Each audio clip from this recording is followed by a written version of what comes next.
Në një fshat të vogël në jug të Shqipërisë, buz një lumi që dikur këndonte jetonte një grua e quajtur Eleni. Çdo mëngjes, ajo dilte në verandë, me syt drejt rrugës, se pluhërosur që të çonte në qytet. Nuk priste më askënd, por zakoni i kishte mbetur si plagë e hapur në shpirt. Në duar mbante gjithmonë një letër të zverdhur nga koha, një letër që kurrë nuk mbriti atje ku duhej. Burri i saj, Petro, kishte ikur në vite të vështira për të gjetur punë jashtë. Vetëm për pak muaj i kishte thënë atë natë, ndërsa ajo çante në prag të derës, por muajt u bën vite dhe vitet një jetë të tërë. Në fillim erdhën disa letra, të mbushura me premtime, me ëndra, me fjalë dashurie, më pas heshtje. Një heshtje që rëndonte sigur në krahëror. Eleni nuk donte ta besonte që ai zë të kthehej.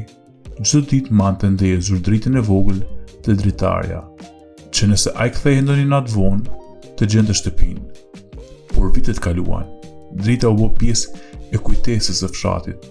Fëmijët që linden e rriten aty e dinin se ajo grua që jetonte vetëm ishte ajo që priste burrin nga larg.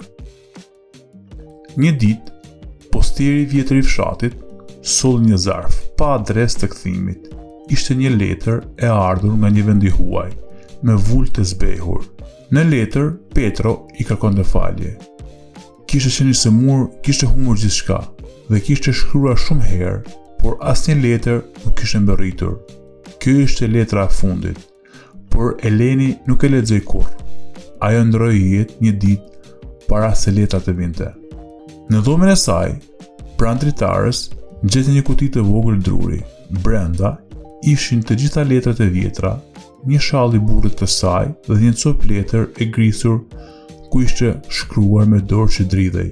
Dikur do më kujtoj era, sepse ajo e di rrugën, që ti s'e zgjidhe kurrë për të kthyer. Lumi tashmë nuk këndon më. Shtëpia është bosh, por ende në mbrëmjet e qeta, drita e vjetër ndizet vetë, sikur dikush ta kërkoi rrugën.